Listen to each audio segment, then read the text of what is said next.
Hello everybody, today I want to finish off my Roxy's Journal of Stitchery Volume 4.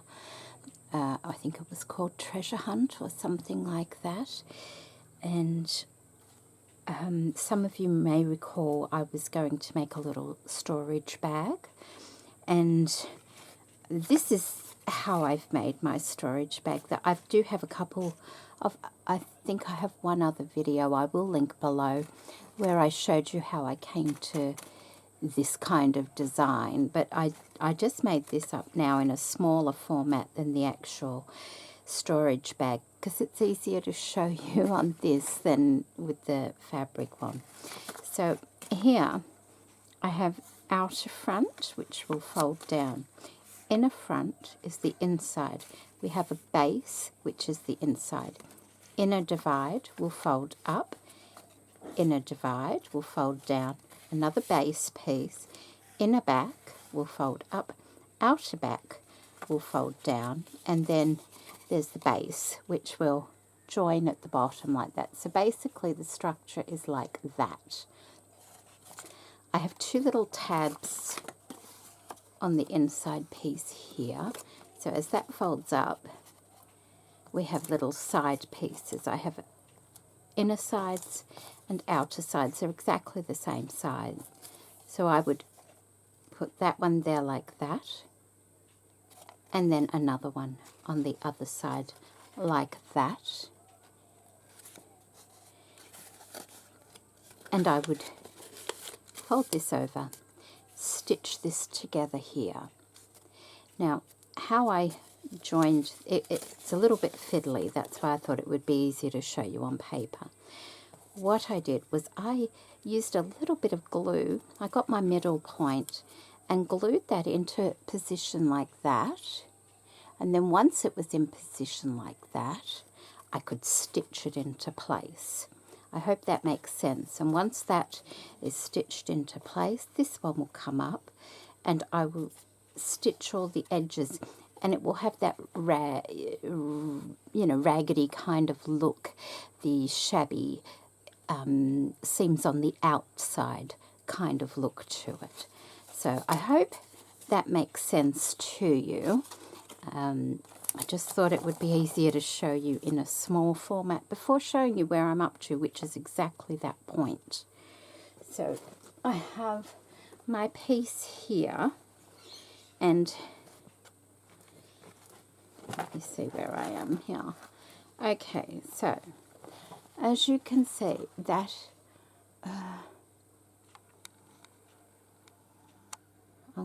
that is my inside piece there. They're my end pieces. I have stitched them.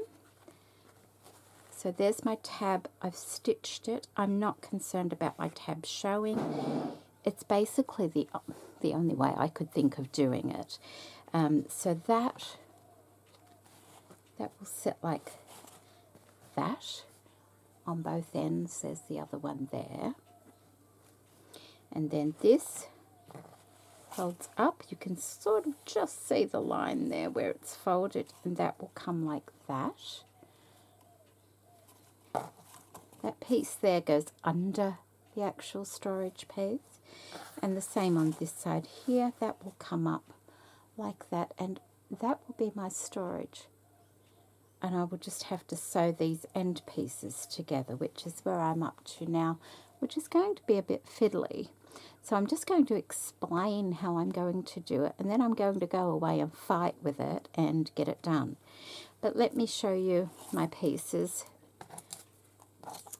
before I do that. So that will be my front piece there.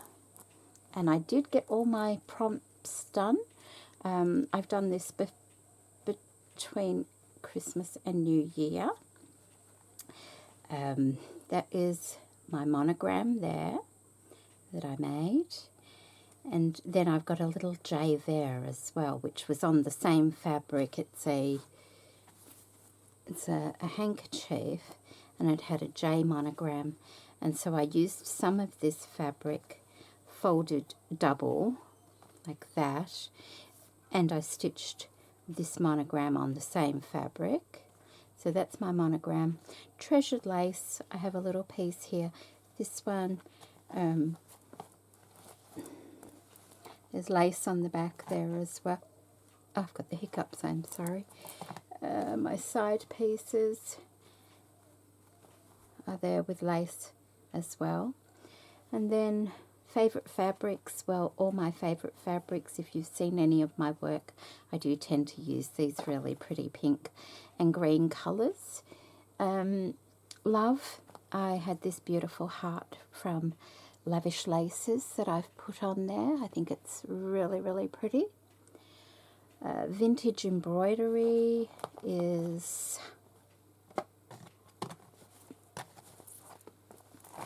I cut this one out here and I just blanket stitched it on.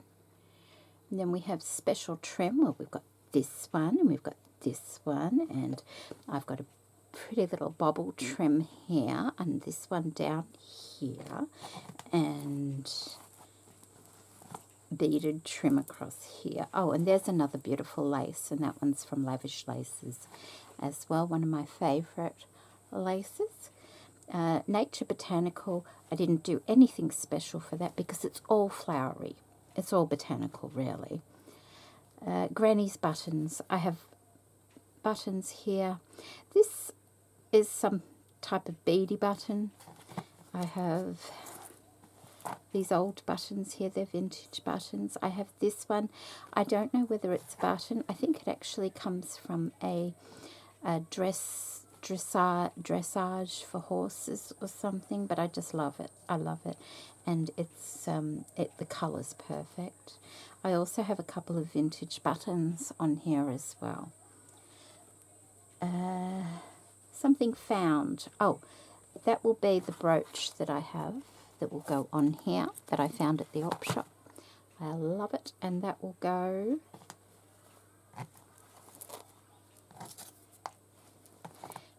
be pinned on the front there at the top, because it is a pin brooch. Word, phrase or letters, I just put this lovely laundry label down here, and I think that came from Jeanette Dawkins. Thank you, Jeanette, from when I did my Circle of Friends, the slow stitch. And then the last one was weaving, and I did this little bit of weaving here on the side panel. So I've done all my prompts, only small, and they only had to be small. You don't have to do a big piece.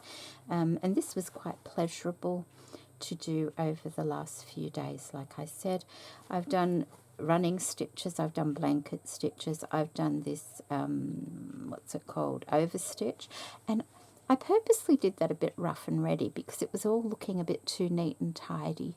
So I thought, well, with the pink, I'll do it a little bit shabbier than the other stitching, just to sort of, you know, calm it down a little bit. I didn't want it looking pristine or anything like that. Lots of running stitch here. Of course, all this embroidery here. And things are couched on in various places. So that's couched on. A little bit of running stitch here and here. And all this has been stitched as well. There's blanket stitch all around that. That's a piece of curtaining. I think Gail sent that to me, and it was really pretty. So I've put some rickrack and couched that on. And then I've just decorated it a little bit. This is part of a little girl's dress. And I think that's it. Didn't go overboard in the stitching, but enough. And these are also, for, you know, treasured laces as well. So I'm going to go and try and I think what I need to do is open this like that and stitch that across here to about there. right where the fold is. See, the fold is, where's the fold? The fold is there. So I need to get the fold, wherever that fold falls is where I will stop stitching across there, and then I will do the exact same thing on this side and stop where the fold is. And I'll do the same on this side over here as well.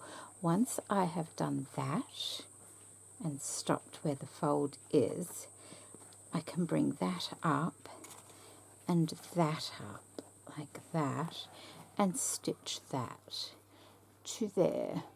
And I'll probably only do like a simple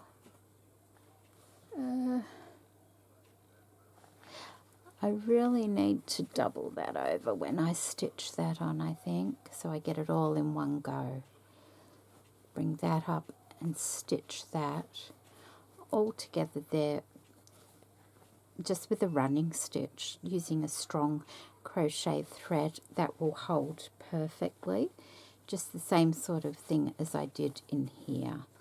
And do that on all four, like there, and then here, and on the other side as well. Once I've got that done, I'll come back and show you. Okay, so I've gone ahead and just put a little mark on the 4 points where the fold is on the fabric, if you can see just that little mark. And what I need to do is not so further than that particular point. So I've pinned it on this side. I'll just show you. See, I put a little mark there, and I just need to put a pin there, knowing that I don't sew past that point on that side, and I will do the same for the other side, and then I'll stitch it together. Alright, I just want to show you, I have pinned the side pieces there. I've folded this over and that one over into position, and I've pinned those as well. I left a little bit at the front there unpinned, as well as just here, because once it's done, that wraps around to there, and that will be stitched to that, and so at the front you'll get this little bit of shabbiness showing on the front of the storage bag. Once they're stitched together, then these little panels here will be stitched on. Now I've left, see, they do fold out like that, so I can either stitch it like that to that, or I can fold it in and just stitch it into place like that, which is something I may do because the thickness to get through by that stage might be a little bit thick. The same at the bottom there.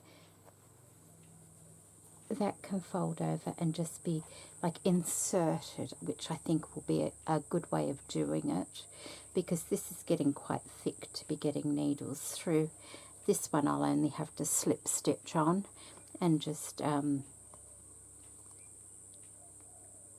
I could probably do a little blanket stitch across the top on that one because there's nothing there. That one has bobbles there. So I'm going to go now and stitch this side up and stitch the other side up, and then I'll be back. Okay, so I've stitched all the sides on and around the bottom, and that's the little opening I need to close up at the front there. But if you wanted to at this stage, you could probably put a bit of chipboard in there. It goes all the way along underneath. I don't think it needs it. You know, it's meant to be a soft bag, but because it's got interfacing in it, it actually holds its own quite well. And when you get things, when you get, you know, things in it, it's going to stand up quite nicely all by itself. It's not really going to need anything underneath at all. So I'm not going to do that. But if you wanted to, you could. And that would be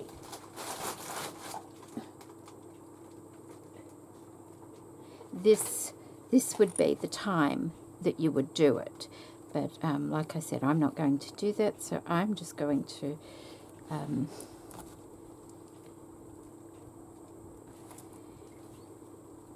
pin along there like that, and just making sure I don't take too much of the fabric. I just try it first.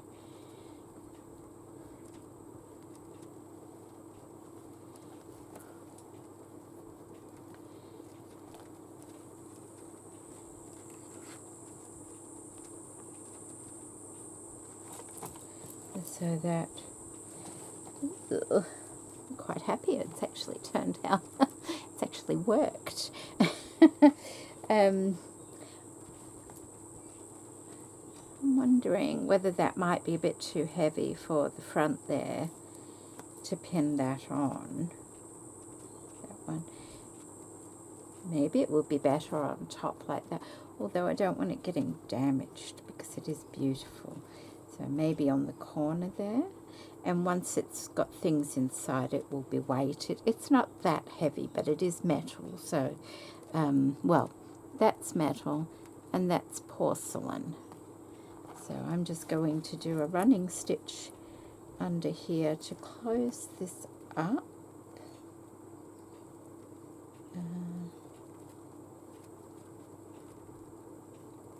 Yeah, okay.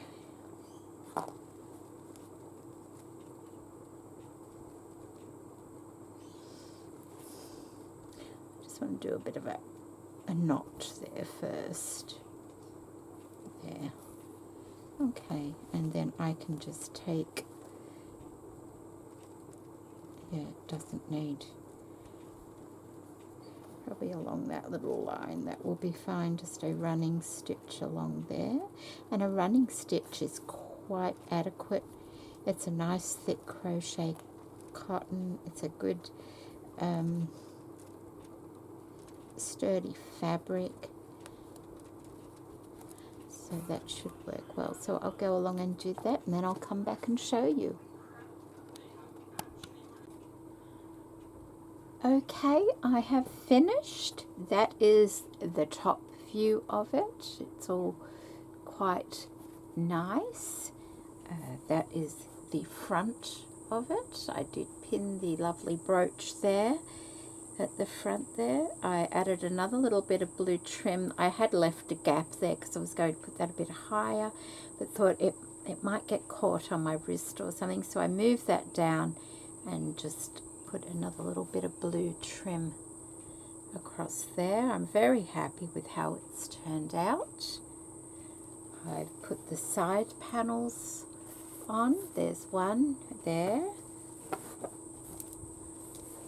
And what I did is I left the bottom of it folded under at the bottom and slip stitched it on, but with the sides here I opened it out and I folded it back that way and slip stitched in there, and that way it looks a little bit more ruffly because it's sort of bent it a little bit like that, and I like that look. So that's the side on that side, and I just overcast that braid, that part closed on top there. This is the back of it, or what I'm saying is the back of it. This is the other side of it, and I did a blanket stitch across that top part there. And it's all done, and that's the base of it there. Nice and finished. I stitched, you can see the stitch line there across the front there, so as it sits it's got that nice little shabby base to it as well. I'm very happy with it, and it wasn't overly complicated. That's the beauty of these projects that the Roxy girls put on, is you can make them as complicated or as simple as you want them to be. They can be small projects. I would regard this as a small project, or they can be great big, bigger projects like tablecloths or wall hangings or things like that. It's up to you. I don't have a lot of spare time, so this was perfect for me. And like I said, I basically did this between Christmas and today, and I think it's only the 3rd today or something like that. I don't even know what day it is. It's that time of year, isn't it? Everyone's on holiday, so there's no schedule to stick to. But it didn't take long because I only did small pieces. Like this is only a small embroidery. These are only small pieces that I'm adding, just stitching the label on. It's just a few little stitches. And I like it a lot. In fact, I love it. I think it's wonderful. And I can't wait to fill it up now. So, and I got to use some things that I've been wanting to use for quite some time. So thank you for joining me. I hope you've enjoyed this video. I hope you understood what I was trying to explain to you as well. So, finished project, hurrah, hurrah. Okay, everybody, thank you so much for watching. Bye.